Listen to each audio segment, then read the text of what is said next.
The year is 1992, and two of the biggest names in judgment and decision-making were in Kansas City at the Society for Judgment and Decision-Making meeting, getting ready to square off in a debate about human judgment and decision-making.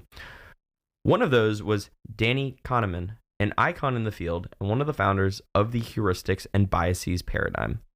The other was Gerd Gigerenzer, a rising star and a critic of Kahneman's work. Hi, I'm Joey Barnett, and today my colleague Mike and I are talking about a behavior so common that most of us are barely even aware that we're doing it.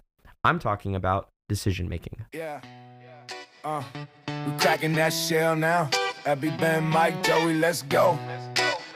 Yeah. Blood up, cracking the shell on the mic, psychological science in sight. Abby bringing that fire, sparks when she speaks, ignition on sight. Been with the breakdown, mind state, takedown, never miss the details. Mike hitting concepts heavy like freight trains on steel rails. Joey steady mapping brainwaves, decoding how we feel. They turn that abstract real. Yeah, the knowledge is real. They peel it back slow, layer after layer. Mind so deep, yeah, we ride that elevator. Cracking the shell, yeah, we dive into the mind. Abby, Ben, Mike, Joey, every time. Welcome to Cracking the Shell. I'm Joey Barnett, and I'm here with my colleague Mike. And the topic of our discussion today is decision making. So Mike, this is one of your areas of expertise. So maybe we can start with maybe an example of a silly decision that we might make. Yeah, okay. So one example stems from what's known as the sunk cost effect. And I'll just give you a little story here. So when I was in high school, a group of friends of mine and I decided that we are going to go to this movie called Ernest Goes to Camp. And I can't actually believe I still remember the name of this movie, by the way. But so we decided to go to this movie called Ernest Goes to Camp. And we paid $4.50 or whatever the ticket price was at the time. Wow, $4.50. It's pretty good. I know. Well, it was about an hour's wage back then, maybe a little bit more than an hour. So we paid our $4.50 per person to get into the movie. And of course, we walk in and any rational person would know you shouldn't go to a movie called Ernest Goes to Camp. And so there were like 3 people in this massive movie theater. Lo and behold, and to the surprise of probably no one else but us, the movie was horrible. Now, the rational thing to have done would have been to just leave. Get up and leave, right? Yeah, because of course. We weren't enjoying ourselves. Yeah. The movie wasn't worth the price, but instead we persisted for some time. I think we probably lasted through about half the movie before we decided to just pull the plug. Right. But what this demonstrates is this tendency to continue to invest time, energy, and effort into events or activities that where you take no enjoyment in. Right. You had already invested into the activity, right? Right. And there's hundreds of examples of this type of behavior. I mean, just think about past relationships. How many times have you been in a relationship and you persist in that relationship, not because you're getting anything out of it, but because you've already invested some amount of time in fostering that relationship. Right, exactly. Yeah. And of course, you can call up any federal budget and see that there are projects in there that continue to be funded, not because they have any benefit for the government, but because we've already invested in the project. So that's one example. Yeah. Fascinating.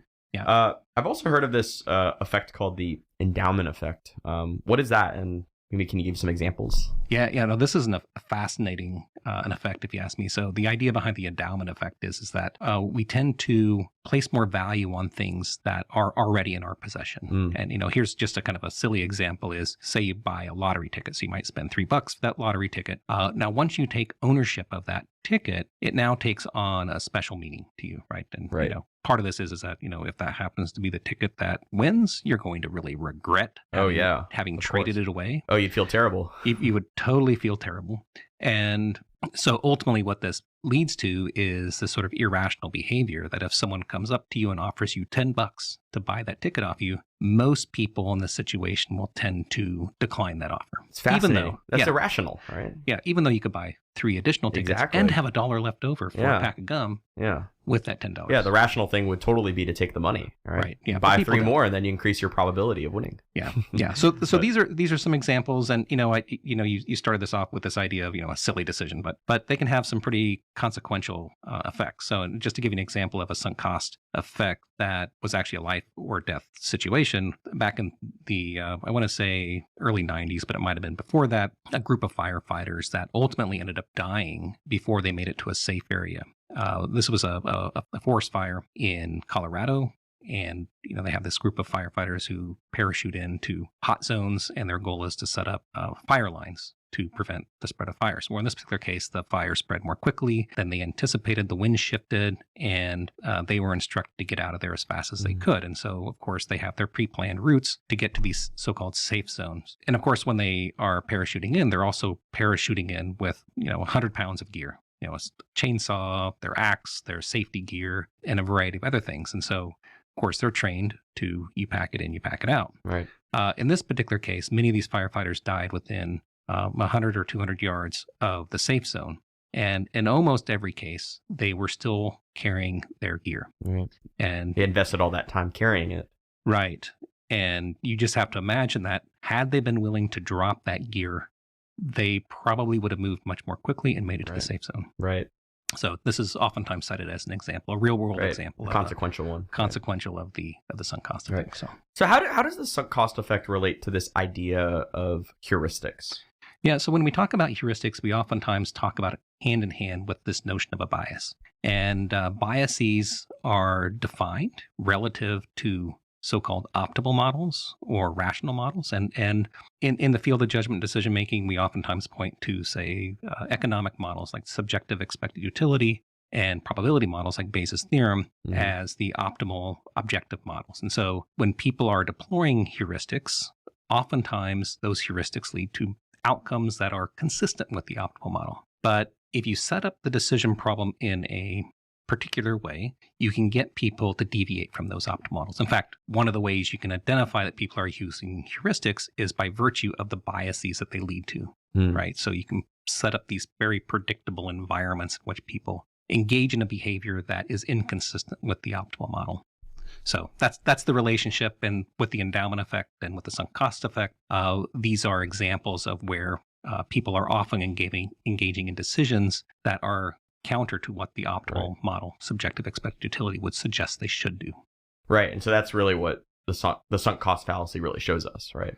Right. Exactly. So we discussed the debate between Kahneman and Gigerenzer earlier. What was Gigerenzer's main critique of the heuristics and biases literature? Well, there were actually two primary critiques. So one is that in Gigerenzer's view, the heuristics and biases literature lacked a unifying theory. Okay. In science, we oftentimes aspire to have theories that sort of connect different phenomena, right? And one of the problems with the heuristics and biases literature is that heuristics tended to live or exist independent of other heuristics. Now, this is problematic because if you want to predict when people are going to behave in a particular way, you need to know what heuristic they're using, a priori. In the heuristics and biases literature, one of the critiques that goes along with this idea of a lack of a unifying theory is you can't anticipate what heuristic will be deployed a priori. And this is because there's no sort of overarching theory that can lead us to make those predictions. And so the lack of a unifying theory was, a serious issue from a science perspective, right? From a theory development perspective. But he also had another critique, and that was, if I can channel my inner Gigerenzer, of course, or I think that he felt that there was too much emphasis on the bias side. Okay. So Gigerenzer worried that many of the empirical demonstrations of heuristics used artificial tasks. Now, this is a valid critique because Tversky and Kahneman would intentionally set up these situations where the cognitive system would be tricked, essentially, into making the wrong decision, right? Hence revealing the existence of a heuristic. Got it. So these were pretty artificial then. Yeah, pretty artificial. And so Gigerenzer kind of thought that this was sort of A, artificial, and B, kind of constructed to make people look bad. And so what he wanted to do was focus more on the benefits of heuristics. And so he sort of recast this sort of framework, heuristic framework, within this concept of ecological rationality. And so, can you talk a little bit more about like what he proposed as the alternative then to Kahneman's model? Right. So this idea of ecological rationality is this idea that the mind is essentially adapted to the environment in which it operates. So you can think about this as a system in which we're engaging in trial and error. We're getting feedback on those decisions. And over time, our mind's going to adapt to the environment that's in. And so in Gigerenzer's perspective, if the mind is adapted to function in a particular environment, we need to study those behaviors in that environment. Right. And so what he proposed was an all sort of alternative model that focused on adaptive decision making. And so, in fact, he has this toolkit called the adaptive toolkit. And within it, he proposes a set of very simple heuristics that arguably are adapted to the environments in which they were developed. Now, obviously, if you try to deploy one of these heuristics in an environment in which it wasn't adaptive, it's going to, fall on its face, right? But to the extent that the decision maker is operating in an environment in which those decision algorithms were adapted, they should do pretty well. And so he proposed a set of what he called one reason decision-making algorithms. So two of the more widely known ones are what's known as the recognition heuristic. And the idea here is that faced with two alternatives, say one is a particular stock that is a well-known company, and the other is a stock that is from a less well-known company. You look at those and you think, I know what Walmart is, but I don't know what ABC Industries is. Most people will choose to invest their money in Walmart because it's a known, recognized brand, right? And so this is be an example of the recognition heuristic. Right. Another one is what he called the take the best heuristic. And the idea here is that, we go through life learning contingencies between cues and events. When it comes time to make a decision, we essentially have an ordering of predictive cues, and we start with the most predictive, and we determine whether or not we can make a decision based on that cue. If not, we go to the second cue and the third cue and so forth until we make a decision. But ultimately, the decision is only made on the basis of a single cue. Now, one might ask, how do these differ from the heuristics and biases of old? Right. So Gigerenzer put a lot of emphasis on accuracy, and what he showed was that for heuristics that were adapted to particular contexts, they would actually outperform the so-called optimal model, right? So an optimal model might be something like utilizing as much information as possible to make a decision. So this is what's called a compensatory model. And then what Gigerenzer would do is pit his one reason decision-making algorithm against a compensatory model that uses all the information. And most of these tests, quite frankly, would show that the one reason decision-making model, as he developed it, would be as good or better than the more complex compensatory model, which goes to show that, even though, the heuristics and biases program really focused on this departure from optimality, right, there are ways to sort of think about heuristic mechanisms where we're really thinking about, how are they adapted to support our functioning? Right.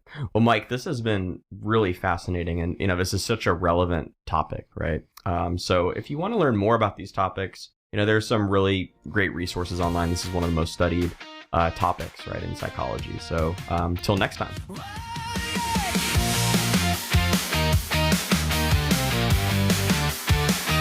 Why do we see faces in the moon?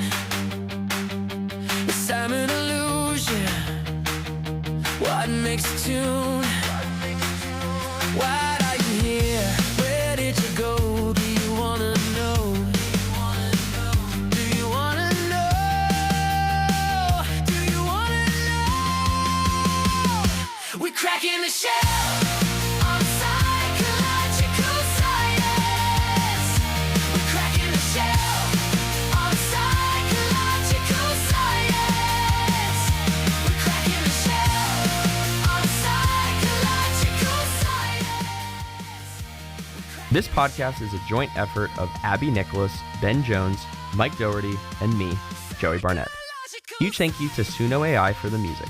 If you enjoyed this episode, be sure to subscribe, share it with your friends, or send us an email at crackingtheshellonpsychology@gmail.com. That's crackingtheshellonpsychology, one big long word, at gmail.com. And who knows, maybe one of us will respond.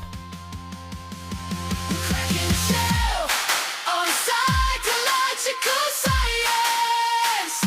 We're cracking the shell on psychological science.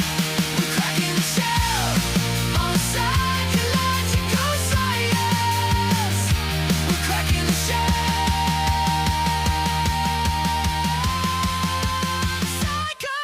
I had forgotten what the name of the fire was, but it's called the South Canyon Fire. And you can look it up. They have a very detailed report on what went wrong there. That's in Colorado. Yeah, Okay. That's a South Canyon Fire in Colorado.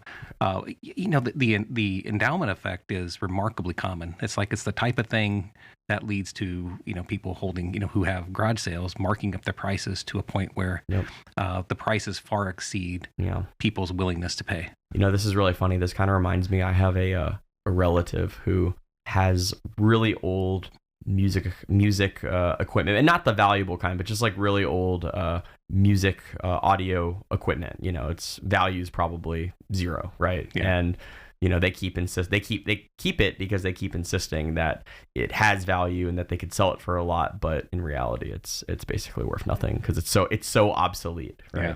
Makes you wonder if this is the underlying mechanism that drives people to be hoarders. Yeah, maybe it is. It probably is, because I mean that's exactly what happened with this situation. You know, they ended up just keeping it, and then accumulates more and more and more. You're onto something.